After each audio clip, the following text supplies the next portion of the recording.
Howdy everyone, welcome to another episode of Non-Scripted Ramblings, not Collectible Chaos, as I said at the end of the last video, even though I did correct myself. Just wanted to make sure we're all on the level, including my brain, that this is Non-Scripted Ramblings. And this episode, we will be talking about Avengers Age of Ultron. I nearly said Infinity War because I'm so excited for that, and I just want to talk about that, but I can't talk about it yet because I haven't seen it yet. But we're going to talk about Age of Ultron today, the second Avengers film, and the, what number of phase 2 are we in? Oh god, we're a few in now. We're nearly at the end of phase 2, actually. Actually, this is film 5 in phase 2 because, yeah, because there's one more to go. So film 5 of phase 2, I can't believe we're in nearly done, phase 2 already. It's crazy. Where has the time gone? It's amazing. Yeah, so countdown to Infinity War. Let's talk about Age of Ultron. Okay, I'm going to try not to digress too much because this is, I've been taking notes every time I'm watching these movies. Like, I know them like the back of my hand, but I want to, I've been taking notes to be like, I want to talk about these specific things. I took 4 pages of notes for this movie because there is a lot happening in this one. So I'm going to do my best for you guys to get through it all in under half an hour. So strap in. Trailer. Okay. I love this trailer. This is, I think, one of my favorite ones so far, and it still is to this day one of my favorite trailers because it's just so, it's really good. It's kind of like the first generation of the Infinity War trailer because it kind of has the same atmosphere and tension and, you know, just lots of anxiety, you know, inducing sounds and images in this trailer, and I love it. The whole, you know, eerie singing of, you know, the Pinocchio song, you know, I had strings, but now I'm free. There are no strings on me, which is, of course, the big kind of metaphor Ultron uses as his way of, you know, breaking free from the program he was initially designed to be, which is a, you know, peacekeeping program, so that the Avengers weren't really called upon. They didn't have to, you know, step in. The Earth would be protected. But sadly it did not work out that way.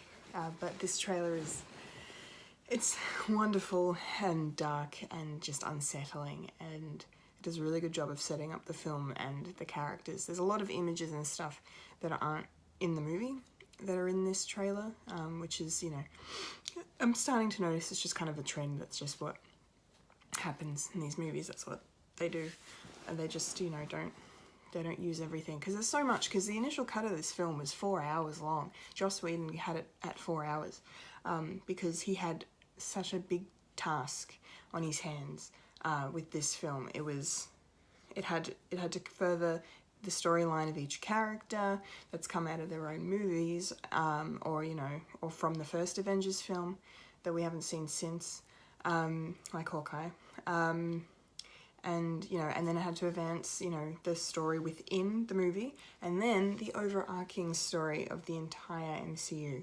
So it's a huge task for anyone, and, you know, I hate that a lot of people give Joss Whedon flack for this movie. I really do hate it. I can totally understand why a lot of the stuff, the things in this movie people have issues with. I understand why. I do. I don't have to agree with you. You're allowed to have your opinion. I'm allowed to have mine, and I'm here. This is my opinion. All these videos, they're just my opinion. But you know, I can understand why people would take issue with Joss Whedon after this movie, and why he's stepped away from Marvel and kind of, you know, dipping his toes in DC, but not really anymore because he's not doing Batgirl, which is disappointing because I would have loved to have seen that, and I think a lot of people would have, but yeah, it wasn't meant to be. But yeah, excellent trailer. I still get chills right at the end when they show the shot of Cap's shield in half, and I remember the internet went nuts at the time. We were like, what? No, no, like we didn't know at the time that it was just a vision that Scarlet Witch was making Tony see. And it was just, everyone was dead, and it was like, what's happening? Yeah, and now we're about to watch a movie where they're probably all gonna die anyway, so yay, prepared. We're so prepared. No, we're not. Yeah, and then that shot of him saying there are no strings on me, I love it. It's better than the one he does, the actual one he does in the movie. The line, I mean, it's fine, it works, but in the trailer, it was so chilling, and I got chills everywhere. I was just, ooh, it's so good. Okay, so let's dive into the main discussion of the movie, because we've got a lot to talk about. Oh god, where do I start? Okay, well, I want to say, this is pretty cool. The first shot of the film is of Loki's staff, and I think that is a really sweet way of connecting the two and making a point of like, this is the sequel to that. This is a direct sequel to that, even though we've had like 4 movies between this film. 4 movies have happened, and you know, and so it's just this way of saying, remember this is important and still is important. And then, you know, we get to meet the Maximoff twins, who have been experimented on, you know, willingly, by Baron von Strucker. And so we meet him again after, we meet the twins again, I guess, after the post-credit scene of Winter Soldier. And, you know, now we get to see them, you know, let loose and in action what they can do. And Quicksilver's very, you know, he's got a quick wit as well as some quick feet. Yeah, he's pretty good, pretty good. Aaron Taylor Johnson's the actor's name. I really liked him in the role. Most of you, if you've seen the movie, you will know he doesn't make it out alive, unfortunately. But I would have loved to have seen more of him in this role, because he was quite good. He complemented Wanda very well, played by the wonderful Elizabeth Olsen. In this movie, the Wanda we see in this movie, I feel, is very different to the one we see in Civil War. She's definitely more, the accent's a bit thicker. She's definitely more unhinged, and I get that's probably because she's just come out of these, you know, the experiments. Like, they've been using the scepter to, Loki's scepter to, you know, enhance them. And I use the word enhance specifically because in the comics, the Maximoff twins are the children of Magneto. They are mutants. Now, at the time this movie was made, they couldn't refer to the Maximoff twins as mutants because Fox owned the word. They were allowed to use the characters because I think they had a joint ownership, I think, because that would explain why they were able to use Quicksilver in both Days of Future Past and Age of Ultron. Makes sense, but they can't use the word mutant, it's copyrighted, so they use the word enhanced. So there's a little bit of tidbit for you, but now I guess Fox is, you know, has sold off their stuff to Disney, so we'll probably see the word mutant pop up in future movies, I guess. But yeah, they're really, really good. The opening scene, the assault on the base, love it. Really great way to, you know, in a kick-ass way, reintroduce us to our Avengers. That group shot of them all in sync, sort of jumping over it, you know, and, you know, you can see them all individually in the shot, and it's in slow motion. It's like super cool. Love it. More of that, please. And then just the humor, Joss Whedon's humor straight away comes out. First line of the film, like, you know, the first thing that they say, I can't remember if it's the first line of the film, but Tony tries to breach the base and he can't, and he goes shit, and then Cap's just like, language. And I just love the fact that they keep focusing on that. That's funny when Tony gets into the base and then he's like, you know, hey guys, we need to talk, and then he shoots them all, and then, well, stuns them all, and then he's like, good talk, and one wounded guy is just like, no, it wasn't. It's just so funny. And then when he scans the room, gets Jarvis to scan the room, and then he finds the secret door, like the empty, like there's like a space behind a wall, so it's like, it must be a secret door. He's like, please be a secret door, please be a secret door. Yay! So funny. I love it. I love it. Robert Downey Jr. does the Joss Whedon humour very, very well. It made me laugh so much. This is also the first time we get to see the lullaby, which is how they get Hulk to turn back into Banner. Natasha gets to, you know, do that, and the whole, hey big guy, sun's getting real low. It's the first iteration of that in the films, and you can already see the connection between the two of them right from the start of the film, which is wonderful, and I love it. I don't care what anyone says. I'll ship them. I will ship them. I think they're fine. I mean, I think I don't know, chemistry-wise, it's sort of there. I don't think it's where they wanted it to be, because I think for me, part of it, I don't love it, but the other part of me is like, well, why not?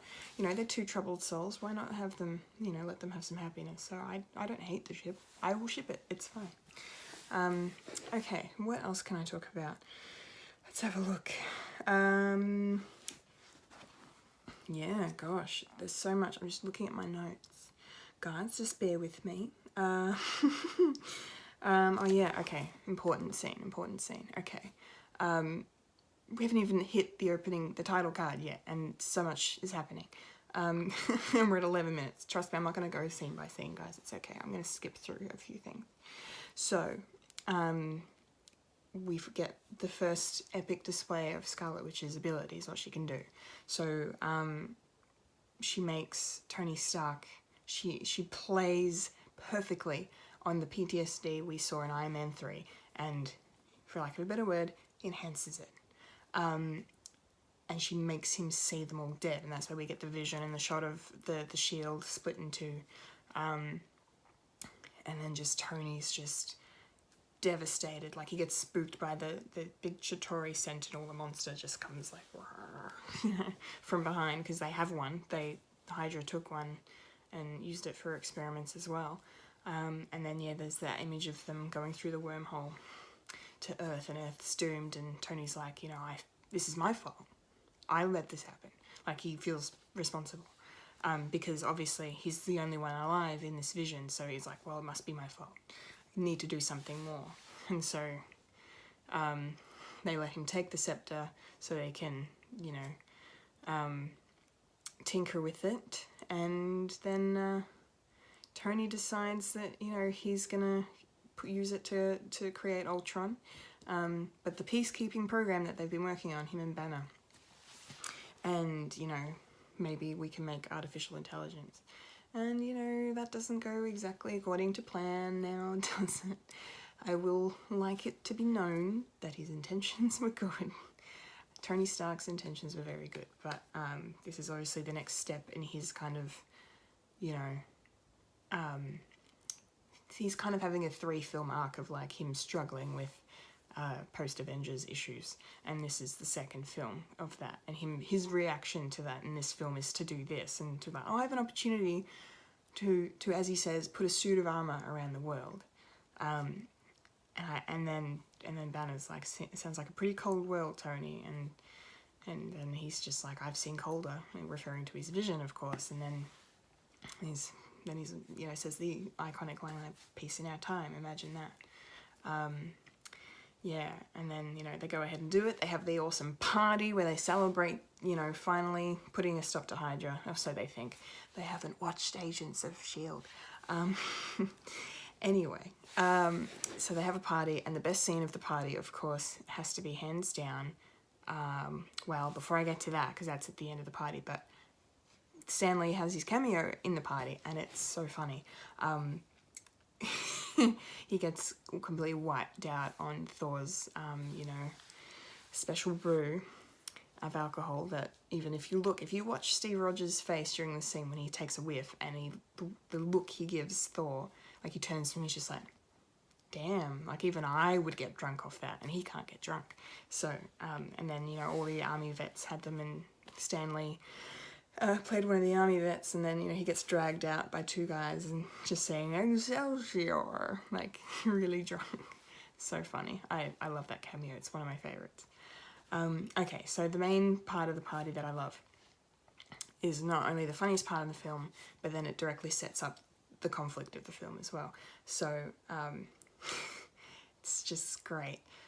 They're all sitting around post-party having a chat, and then they start talking about Mjolnir, and then they all individually get up to have a go to see if they can lift the hammer. And it's, yeah, I mean, you've seen the movie. It's so funny. I love it. I love it to pieces. And then that one bit where Cap almost lifts it up, and you see it move, and then you see Thor's face, and he's just like mortified. He's like, what? That can't happen? What?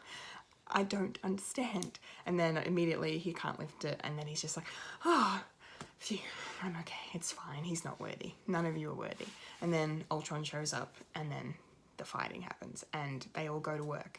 We get to see War Machine, Rhodey's in this scene as well. Sam Wilson, Falcon, is in this movie for a bit as well, and he gets to shine in this scene too, and they're all fighting, and it's a really, really, really cool way to set up what's to come. And then they have the big argument about, you know, and then Tony tells them what he's done. Like, I was trying to protect everyone, and I've created this thing, and now we have to stop it, and now it could destroy us all. And so, yeah, but he doesn't regret it initially. I think he's just kind of like, well, you know, I'm sorry this happened, but it's not like I was trying to, you know, destroy the world.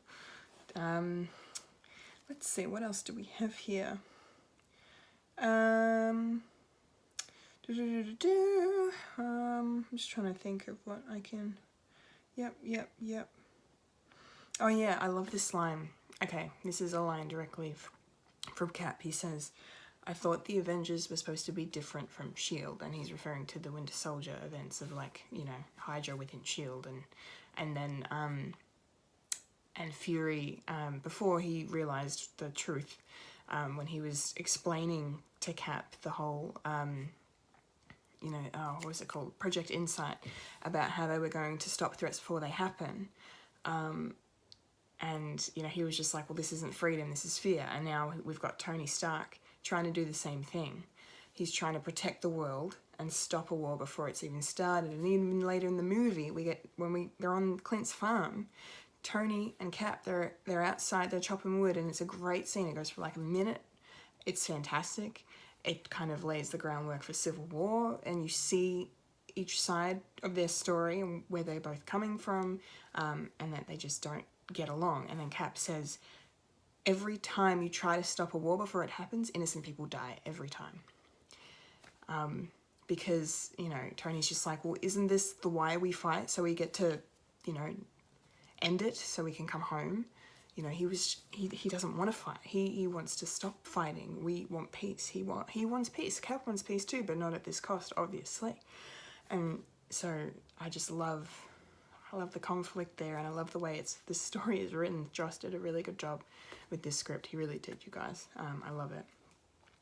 Okay, so we also get the first mention of Wakanda on screen. So this is pretty cool because they find out Ultron's going after vibranium, and Ulysses Claw is the man to see about that, because as far as they know, because the world doesn't know about the truth in regards to Wakanda, Claw has the entirety of the vibranium in the world. Not true. So they go to try and stop Ultron from getting the vibranium, because he wants to evolve, he wants to make himself a better suit. So, and then, you know, we meet Andy Serkis's Claw, and he's fantastic. Awesome. Love him. And then, when they go there as well, they end up fighting Ultron, because, you know, of course that was going to happen. It's not unavoidable. The twins are floating around fighting with him alongside Ultron, and Ultron has a plan. This is where I think one of my issues with the film comes in. in the first Avengers, Loki was manipulating the team to tear them apart, and like via the Hulk. Okay, so he wanted to manipulate Bruce so he would turn and destroy them all.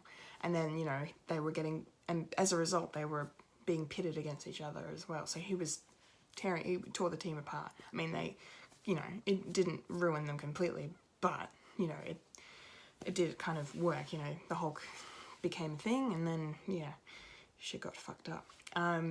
So, Ultron does the same thing in this movie. He uses Wanda to manipulate them via her psychic abilities, giving them visions, making them see things, playing on their fears. And then she wants to, you know, and then she's like, at the end, she's like, I want to finish the plan. I want the big one. And she's talking about Hulk. And then she works her mojo on Bruce, and he changes, and then he's like, as Bruce calls him, he's like the real Hulk, you know, this is the pure, visceral Hulk, you know, uncontrollable.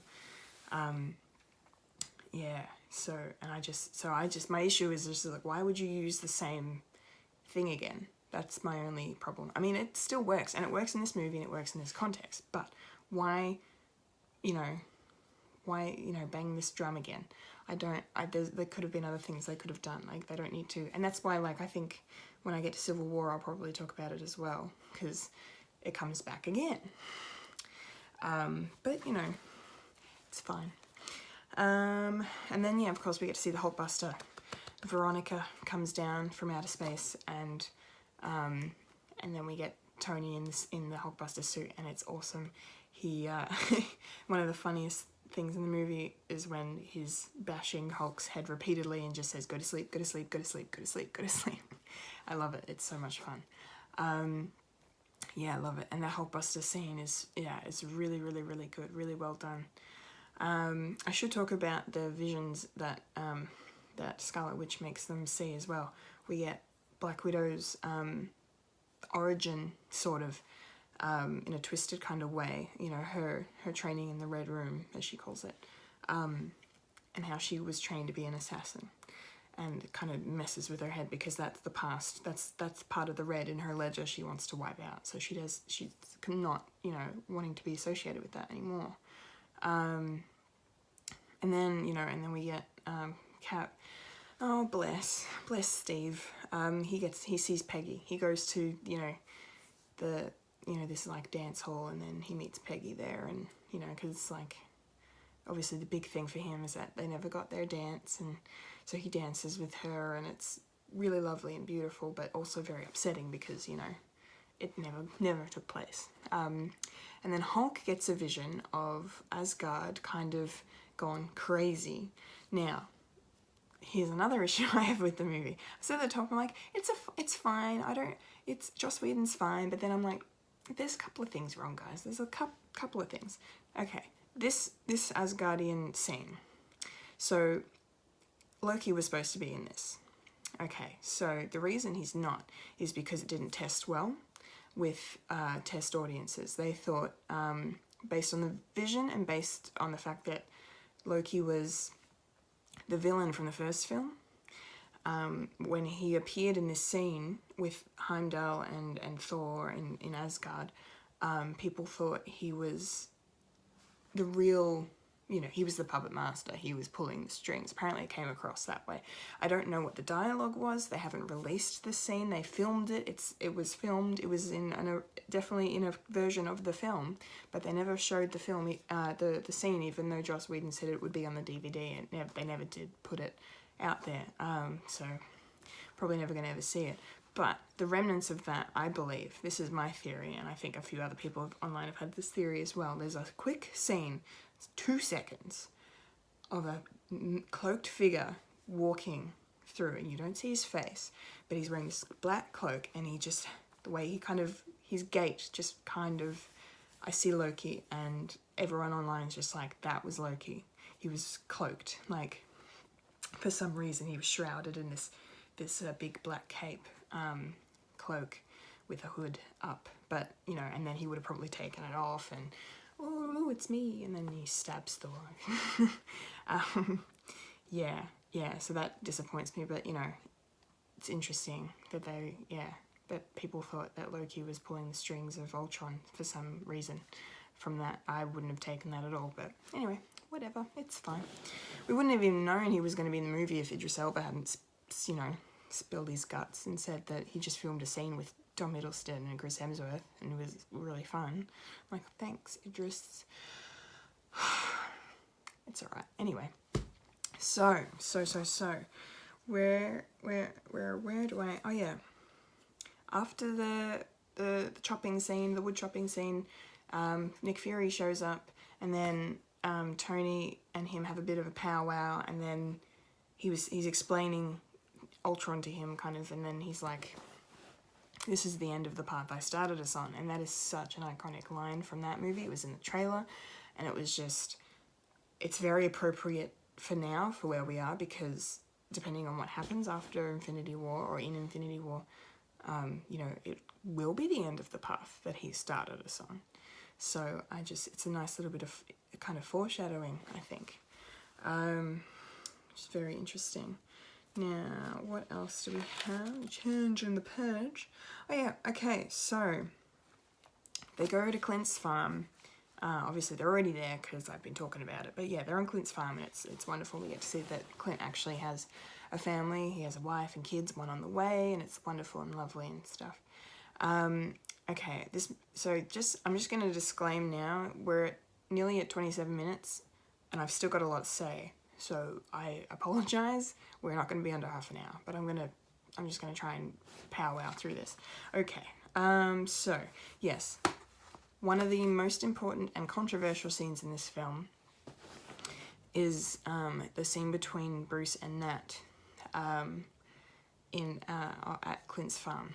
Now, I understand, I really do. As a woman, I get it. I get why people would take issue with the line that she says, when she says, you still think you're the only monster on the team. Because she's just told Bruce that the graduation ceremony from the Red Room means being sterilized, means I can't have kids. And she refers to herself as a monster. And everybody went nuts on the internet. Everyone went bloody crazy. Why? No, excuse me. Calm down. Okay, I get why. I totally get why you would think that Joss Whedon is being anti-feminist or just anti, like, women in general based on that line. I get it, but it's not, because everyone took that as, because they're saying that means they think that every woman, or it just, not that they think, that every woman in general who can't have children is a monster. That's what they took that as, and that's not what it is. It is Natasha's interpretation of herself. She hates who she was. She was trained to be this cruel and cold and calculating assassin, and they sterilized her so she could be more effective. And it's tragic. It's awful. That is such a horrible thing to happen to a person. And so she thinks because she can't give life, she can't bring life into the world, that she's a monster, because she thinks that that's what she was made to be, and who she is at her core is just this monstrous person because she's not natural, she's so corrupted, and she wants so desperately to not be like that, and she's trying her best, she can change so much, but she can't change that, and she just thinks that that's how she feels. It's like monstrous, but it's not reflective of Joss Whedon's opinion on the matter. It's not Marvel's opinion on the matter. It is none of this. It is not an issue. It's a fiction. This is fiction, everyone. This is make-believe. It's not real. They're not projecting anything onto what women are and who, and their choice on whether or not they want to have children or not, and whether or not if they can't, then that means they're cruel, soulless beings. No, not for a second. It makes me so mad that Joss Whedon got so bullied from this movie for that one line. It really upsets me, because it's creation, it's writing, it's expression, it's not real. But everyone just thought he was being so cruel in his choice of words, and I'm just like, but that's not what he was doing. It's not what he was doing. He was saying that this is Natasha's experience. This is Natasha's experience. This is her life. This is her point of view. This is how she feels about herself. This is not how Joss Whedon feels about women. This is not how Marvel feels about women. This is just one character in a movie. It's not real. And that's all I'm going to say, because mic drop, because it's ridiculous. I know it's 3 years ago this happened, but I don't care. It still pisses me off to this day. So I just had to rant about that, okay? The scene between them is beautiful and tortured and well scripted, incredibly well acted. So I'm sorry if the movie has upset you, and I'm sorry if you feel that way and that's your opinion, and you're entitled to your opinion. We all are. But to attack someone based on your opinion is not right. I'm trying not to attack anyone right now. I don't want to attack anyone. I'm not going to, but just because you feel that way doesn't give you the right to belittle somebody because of a choice they made. So it blows my mind. Because I love this movie, and I love Joss Whedon. I love Marvel, and I know the man who gave us Buffy the Vampire Slayer would never, ever say a bad word against any women at all, especially not in this context. So that's the end of my rant. Okay, anyway, let's talk about Thor. So he's gone with he's met up with Selvig, and they've gone to what they call the Water of Sight, because Thor is like, I need to see more from that vision, because he saw flashes of other things in the vision that Wanda showed him. So they went to the Water of Sight. The scene in the movie was kind of an abridged version of what originally was supposed to be in there, what was originally in the script. But he ends up going in there, and it kind of takes you away from the main story a bit. It's a little bit of a detour. This is the part of the film that kind of feels a bit inserted in a weird way, because because obligatory, had to be there, but it didn't really flow as well as the rest of the film. But he sees all 4 Infinity Stones. The Mind Stone, which is now in Vision. He sees the Power Stone from Guardians of the Galaxy. He sees the Ether, and he sees the Tesseract. And then they all, line up together, and this golden fist manifests with the 4 stones on there, and then that's the end of his vision. And it's just, it's intense. And that's the first image of any gauntlet-esque, save for the fake one in Thor 1 that's on screen for half a second. But that's huge. That is huge. That is the first confirmation of what's happening in this universe. It's very exciting. It's very, very cool. Okay, Vision is fantastic. I love Paul Bettany. He's such a great actor. It's really, really good that he got to physically embody a role apart from Jarvis, and it sucks that he's not the AI anymore, because the AI is fantastic. Love Jarvis. But him as Vision is wonderful, and him holding up Mjolnir is absolutely fantastic, just because the silence in the room and the look on everybody's faces, particularly Clint's, was just, stunning. Loved it. Okay, what else do we have? Okay, speaking of Clint, I should move on and talk about the big final battle on Sokovia. One of the highlights of the big final battle is after Wanda and Pietro have realized they weren't fighting on the right side.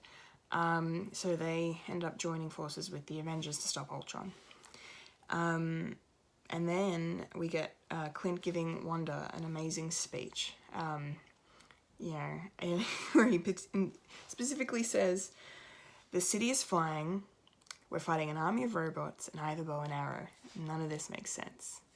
And it's so true. And just the words he says, he's like, oh yeah, he's like, doesn't matter what you were before. If you step out that door, you're an Avenger. That ties into Natasha's story. That ties into Bruce Banner's story. It doesn't matter what you were before. In this team, and while you were fighting on the side of good, and while you were working for the betterment of humanity and to save it, you know, it does not matter where you came from. All that matters is right now and right here, and that you work within this team for the betterment of mankind, and that's what they do. And I just love that. And it's the same with Cap. Like Cap, you know, when as soon as the twins kind of realize that they've screwed up, they end up, you know, helping Cap save a bunch of people. And he doesn't even try to stop them from helping. He sees in them himself in a way, because, you know, he was born of an experiment as well. So he can kind of relate to them, you know, wanting to fight and stand up for what they believe in, and willing to do anything. And that's kind of, you know, Cap's story as well. So he sympathizes with them, and I love it. So they're a welcome addition to the Avengers during the epic fight. That church scene where the robots are all flying around and the Avengers are doing flips and shooting and blasting and it's so good. Amazing. It's not as good as the circle shot from the first Avengers movie, because nothing will really ever beat that, but there's just so much to look at. It's just like, whoa, heaps going on. It's great. Okay, what else shall I mention? Oh yeah, there was another 12 mentioned. Quicksilver says he's 12 minutes older than Scarlet Witch, and that was the moment when I saw that, and I was like, it's a bloody thing. That's the third time they've said 12 in this thing. I don't care. But then after this movie, that's when they were like, no, there's no connection. It's just a big old coincidence. I'm like, whatever you reckon. Okay, and then we have, Quicksilver dies. He saves, you know, the whole movie, it's kind of been setting up to be, setting up Clint's demise, but he was the red herring, and Quicksilver ended up sacrificing himself, which, you know, you didn't see coming, to save Clint and the little kid he was rescuing, and that was sad, and Wanda's reaction was heartbreaking, even though we'd spent half the movie not liking her much, but then all of a sudden we could kind of understand her a bit better and sympathize with her, and then having her, you know, not see her brother die, but feel her brother die and react was awful. Yeah, of course, Ultron gets defeated, because this is a superhero movie. The bad guys always lose, unless you're Thanos, and we'll see about that. And I just love the last line that Vision says to him before he kills Ultron. He says, he's talking about how good humanity is, that there's grace in their failings, and Ultron's like, you're unbearably naive, and then Vision just goes, well, I was born yesterday. And then he blasts him and it's over. I love that. It's wonderful. Okay, so yeah, we get the first look at the upstate New York facility for Avengers, with everybody there. Really, really cool. Thor says he's going to go journey around the cosmos trying to find the Infinity Stones and and figure out what the deal is, what's going on. So he leaves, and then, we get Cap and Nat training the new Avengers, which is War Machine, Vision, Scarlet Witch, and Falcon, which is pretty cool. And then there's, of course, that iconic moment of Steve almost uttering the iconic line of Avengers Assemble, but he says Avengers and then stops. They cut it off, and I think that's beautiful. Also, the Hulk buggered off. Bruce and Natasha finally kissed, and then she's like, I adore you, but I need the big guy. But then Bruce is, Hulk, I guess, is kind of really struggling with what Wanda did to him, so he just leaves. And then we end up finding out later, of course, that he went to Sakaar, But at this point we didn't really know where he was. He didn't want to be found, so it was pretty heartbreaking when he turned off the video monitor, because Nat was trying to reason with him, get him to turn it around, and oh, sad face. Okay, so mid-credit scene. There is no post-credit scene in this movie, no post-credit scene. I've been talking for 40 minutes. I am so sorry. Thank you for watching. Post-credit scene is, mid post-credit scene. Thanos, the gauntlet appears, like, you know, he opens up where it's being kept, and, you know, it moves up, and then he's like, puts it on, he's like, fine, I'll do it myself. And that's, you know, that's like the end of your second act almost. It's just, here we go, ramping up to where we're about to be, you know, in a week's time. Crazy. Okay, so I think that's all I'm going to say, because I've said way too much, and I ranted a bit even. God, look at me go.